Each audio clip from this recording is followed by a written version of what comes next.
Anyway, let's get back to AOC and Bernie Sanders.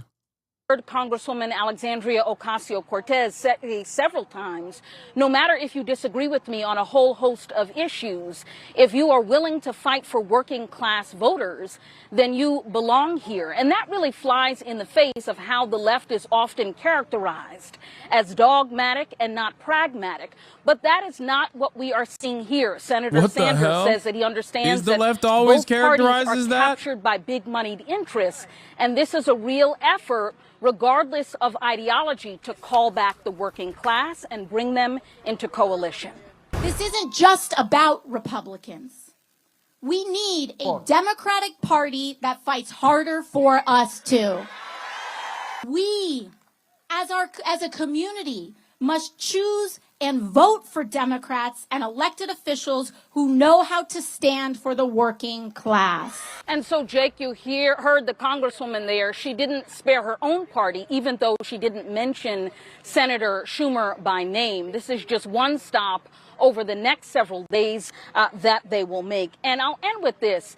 There is clearly an appetite for this message. It's unclear if they are peeling off some of the conservative voters that may have voted for Trump. That is certainly the goal here.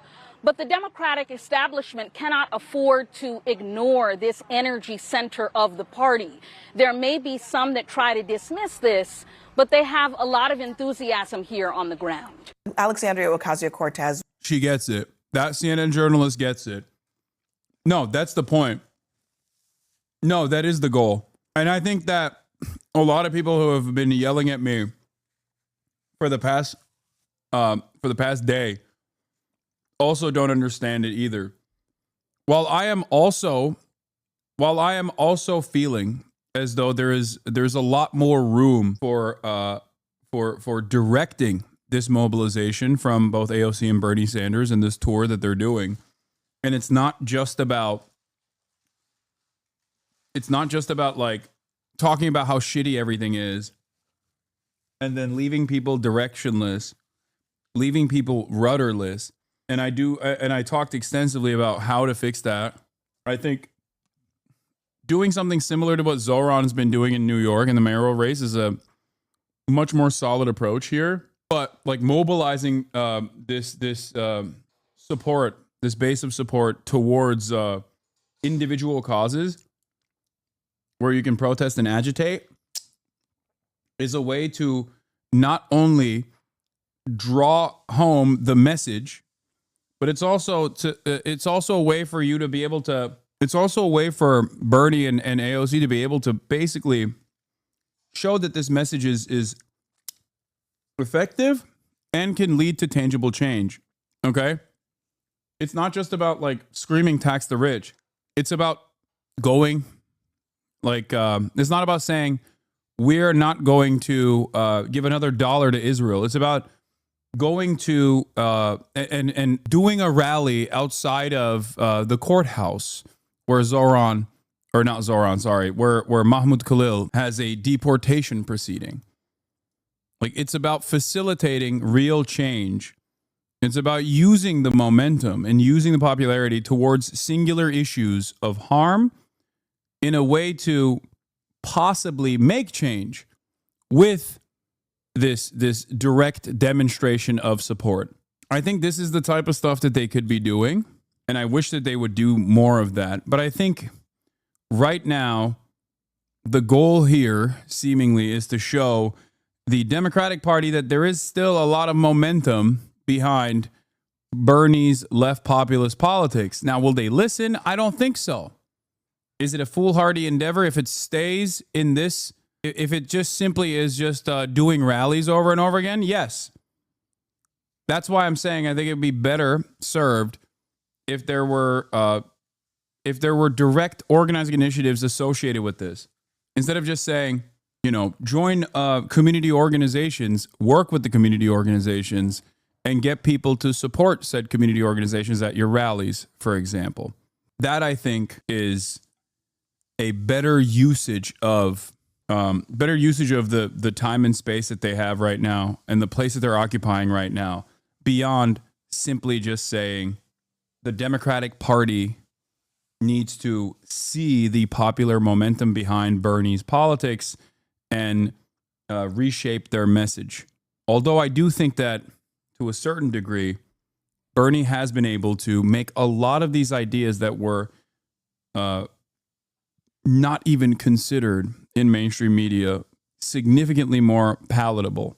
Wages that Democrats would do a lot better with voters if they looked less like diplomats searching for a compromise and looked more like prize fighters for the working class. This isn't just about Republicans. We need a Democratic Party that fights harder for us too. But what that means is that we, as a community, must choose and vote for Democrats and elected officials who know how to stand for the working class.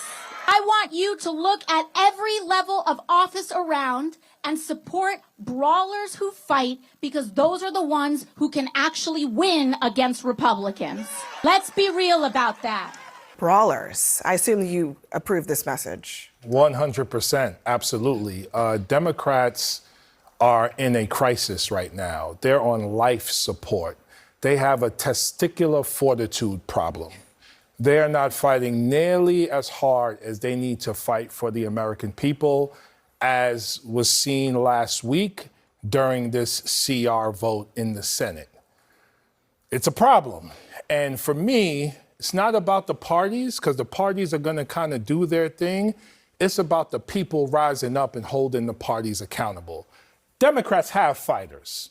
Jasmine Crockett, AOC, Ayanna Pressley, the whole squad, Greg Casar, Pramila Jayapal, and governors and mayors across the country are fighters. But we need some of the OGs in the party to elevate, uplift the younger people or do they and need take a step back. Do they need to step aside? Or step aside, because we need to hear new, fresh, bold voices. That's what the American people want. And if the party doesn't do that, the party is about to be finished. I hope that AOC, Pramila Jayapal, Greg Casar, I hope they're the new face of the Democratic Party, because Republicans will be winning elections all over the country if that is the face of the Democratic Party. Are you? I mean, y'all listen, a district like mine that Joe Biden won by 10 points, okay, 10 points. Kamala Harris won by half a point.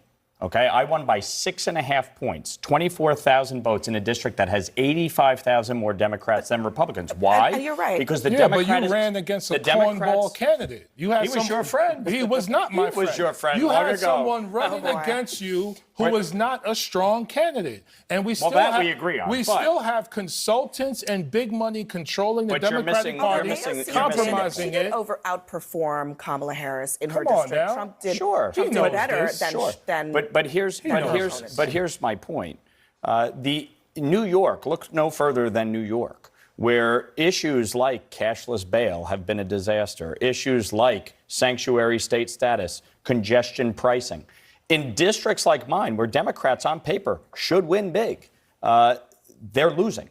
And so if the messenger is AOC, who, by the way, was originally from my district, she grew up in Yorktown, not the Bronx. If AOC is the face of the Democratic Party in swing districts all across this country, she will mobilize voters way more than Nancy Pelosi ever did. Let me just add that. Yeah, the thing that this man is refusing to recognize, because he's a moron, is Bernie Sanders. For one reason or another, Bernie Sanders is seen as an authentic figure in ways that AOC is not by swing voters. AOC has a lot of national prominence, but unfortunately, alongside that national prominence, she has a lot of haters as well.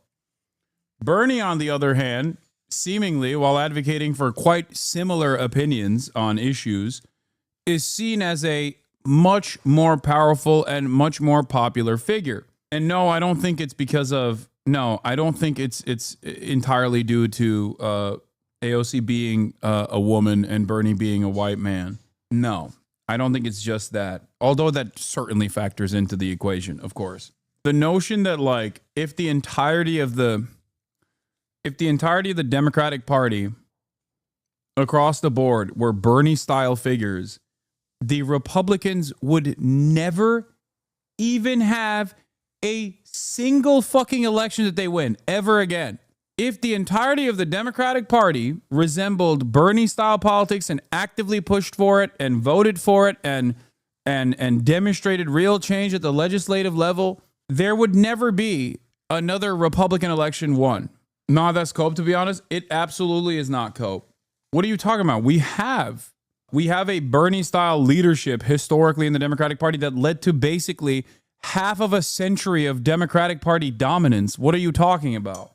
We still eat off of the advancements made under FDR. New Deal Democrats shaped the first half of the last 100 years, and the Reaganite neoliberalism has shaped American politics for the last half of the 100 years.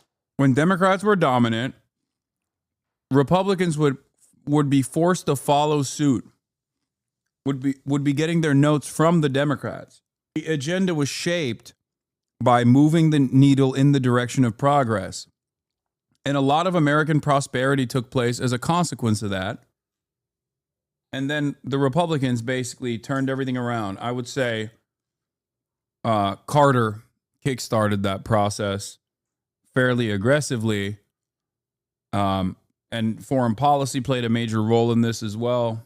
But Carter's neoliberalism made way for Ronald Reagan to stab the country in the heart. You're overlooking a century of Red Scare propaganda? Sure, that plays a role in this. But let me tell you, Americans who can be convinced on idiotic things such as concentration camps at the border will magically solve your cost of living crisis can also be convinced that anti-capitalist policies will truly solve the cost of living crisis if advocated for aggressively, earnestly. Bernie Sanders is unironically a living, breathing example of this. On the global stage, he does not carry himself nor present himself as a radical socialist or a Marxist-Leninist or anything like that, and he's not. But the policies that he's always firmly held committed to are all inherently anti-capitalist policies. They are policies that impact capital, harm the profit motive at the behest of improving social welfare. His popularity speaks for itself. That's it. So you don't even have to present yourself as a Marxist-Leninist because obviously, yes, Red Scare propaganda is incredibly powerful. America has a genuine force in terms of anti-communism that is irreconcilable. There's no way of dealing with that. But one example I will present to you is the accidental good policy that even the Kamala camp advocated for, which was price controls. She presented it in a way that liberals could also associate positively with. And that was her most successful policy because Americans don't give a fuck. When you say, I'm going to bring these prices down no matter what, they don't care. They're like, hell yes, I want that shit. I want it now. I want it bad. Please give it to me. I don't care what you do. That's why I used to joke and say, like, if she literally went on stage and was like, I am going to present to you a unique opportunity to make prices 10% cheaper across the board. And the only way to do that is by fucking, putting the Walton family in permanent prison or maybe even capital punishment towards them. Americans will be on board with it. You'd be scared of how excited Americans will be at that because they just want solutions. It's not that fucking hard. That's it. They just want solutions, man. The Democrats won't even broach that subject matter, unfortunately. The counterpoint within the Democratic Party to what AOC is saying from, this is Elisa Slotkin. She gave the Democratic response to the State of the Union address much more of a moderate voice in the party. Listen. I can't just chain myself to the White House and become an activist full time because you and others here are going to call me for things that you need. All of those things require me to be more than just an AOC. I can't do what she does because we live in a purple state. Oh my, shut up. And I'm a pragmatist. I gotta save things for my people. See Ooh, things are getting messy. Come on, there. son. It's getting very messy. That's And white flag energy right there. Names are that's being white put on the flag table. energy right there. No, I think she's right. She's right. 'Cause I think First it's- of all, I even think it's choosing easy. her to give the response to Governor Trump. That's your party's Governor choice. Trump. I should call him Governor Trump. That's President your Trump party's was a choice. problem. You should be the chairman, by the way. I mean, she is right in the sense that it's easy to throw grenades. You can be AOC and throw grenades all day in a safe district. Republican running for Republican in office, Mike Lawler, sitting across from former Republican leader in the New York City Council, talking to fucking Jamal Bowman. Like, what is happening here? Why is the market so flooded with Matt Iglesias prototypes? Yeah, man, I think I don't want to hear from you as a New York Republican. I think your word doesn't mean anything about the fucking future of the Democratic Party. Like, why would anybody listen to you? Except that's all the Democrats listen to. That's why they keep losing. District not have to account for anything. There's a huge delta between the hype of AOC and the accomplishments of AOC. And frankly, if you look at that tour she was just on with Bernie Sanders, right? It was called the Fighting Oligarchy Tour, right? Yo, they it's so essentially shook. traveled the country and spoke to an echo chamber of people who already agree with them. How is she and Bernie Sanders, with their message, going to attract people in swing districts I by the guess what Fighting I wonder Oligarchy is Tour? maybe what they're looking at is I'm scared of actually. AOC. They're going to swing districts. Like, they were in Nevada. What are you talking about? The entire point of the Fighting Oligarchy Tour is to go to swing districts. Every place that they go to is a fucking swing district, dumbass. Sometimes directly right-wing areas. Why would you ever listen to this guy, man? Is it because you accidentally thought he was Matt Iglesias? And that's the only guy you respond to? Maybe what they're looking at, Joe, is what the Republicans did, which is all of the guys who stood around screaming in Congress and not passing any legislation, those folks are in power now. They won at the end of the day. I think that this is where I will actually agree with you. I do think that there is a difference between Bernie Sanders and AOC going and talking to our base, and a difference between the senator who was just elected, has to show results for her state, has to, in a swing state, a battleground state, and she has to deliver something, versus AOC and Bernie are just, they're talking about the base. I will say, I was at the DNC in 2017 after almost this exact same situation. Bernie Sanders asked Chuck Schumer, let me go out and talk to our base. This is exactly what he did in 2016. This is 2017. This is deja vu. You know what happened when Nancy Pelosi?